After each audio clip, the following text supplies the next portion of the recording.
ಜಾತ್ಯತೀತ ಅನ್ನುವಂಥ ಸಂವಿಧಾನದ ರೈತ ಇರೋದಿಷ್ಟು ಜನ ಅಂತ ಅಂತಿದ್ರು.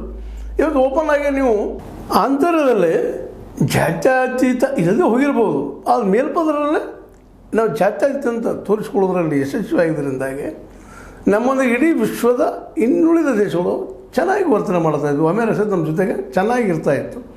ಆದರೆ ಈ ಒಂದು ಕಾರಣಕ್ಕಾಗಿ ಅತಿಯಾದ ಧಾರ್ಮಿಕ ನಿರ್ಣಯತನ ವಿಶ್ವದಲ್ಲೇ ನಮ್ಮ ಬಗ್ಗೆ ಅಪನಂಬಿಕೆ ಹುಟ್ಟುವಂಗೆ ಮಾಡಿದೆ ಅನ್ನೋದನ್ನು ನಾವು ಯಾರೂ ಅಲಗಲಿಕ್ಕೆ ಸಾಧ್ಯ ಇಲ್ಲ. ಹೀಗಾಗಿ ಇವತ್ತು ನಾವು ನೋಡ್ರಿ, ಇವತ್ತು ಇನ್ನೊಂದು ಪ್ರಶ್ನೆ ತಮ್ಮ ಮಾಡುವಂಥದ್ದು, ಇವತ್ತು ನಮ್ಮ ಮೋದಿಯವರು ಸಾಕಷ್ಟು ನಂಬಿದ್ದಾರೆ. ವೀರ್ ಸಾವರ್ಕರ್ ಅವರನ್ನಾಗಿರ್ಬೋದು, ಆಚಾರ್ಯ ನಮ್ಮ ಏನಪ್ಪ ಅಂತ ಗುರೂಜಿ ಅವ್ರನ್ನಾಗಿರ್ಬೋದು, ಹೆಡಗೆ ವಾರರನ್ನಾಗಿರ್ಬೋದು. ಇವರು ವಿದೇಶಕ್ಕೆ ಹೋದಾಗ ಇವ್ರ ಹೆಸರು ಎಲ್ಲಾದರೂ ಎತ್ತಾರ ವಿಚಾರ ಮಾಡಿ ನೋಡೋಣ. ಇದನ್ನು ಅಬ್ಸರ್ವೇಷನ್ ಮಾಡ್ತಾ ಇರ್ತಾರೆ ವಿದೇಶದಲ್ಲಿದ್ದಂಥ ಅವರು ಬುದ್ಧಿವಂತರಿದ್ದಾರೆ. ಇವರು ನಾವು ಸುಳ್ಳು ಹೇಳೋದಕ್ಕೆ ಮೋಸ ಮಾಡೋದಕ್ಕೆ ಬರ್ತಾ ಇದ್ದಾರೆ ಅನ್ನುವಂಥ ಭಾವನೆ ಅವರಲ್ಲಿ ಬೆಳೀತಾ ಇರ್ತದೆ.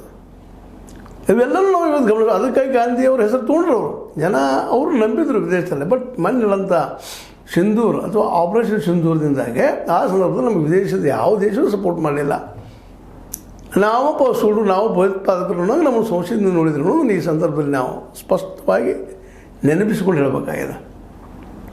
ಅದಕ್ಕಾಗಿ ಮುಂಬರುವ ಭವಿಷ್ಯದಲ್ಲೇ ನಮ್ಮ ಮಕ್ಕಳು ಜಗದ ಎಲ್ಲರ ಜೊತೆಗೆ ಒಂದಾಗಿ ಬದುಕುವಂಥ ಒಂದು ವಾತಾವರಣವನ್ನು ಇವತ್ತು ನಾವು ಹುಟ್ಟು ಹಾಕಬೇಕಾಗಿದೆ.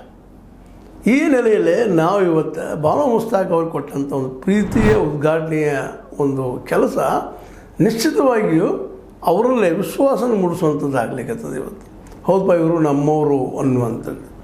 ಎಲ್ಲಿವರೆಗೆ ನಮ್ಮವರು ಅಂತ ಅವರಲ್ಲಿ ಭಾವ ಬರೋದಿಲ್ವೋ ಅಲ್ಲಿವರೆಗೆ ನಾವು ಬೇರೆದವ್ರಪ್ಪ ಅನ್ನುವಂಥ ಮನಸ್ಥಿತಿ ಬೆಳೀತಾ ಹೋಗ್ತದೆ. ಮುಂಬರುವ ದಿನದಲ್ಲಿ ಅವರು ಯಾರೋ ನಾವು ಯಾರೋ ಅನ್ನುವಂಥದ್ದು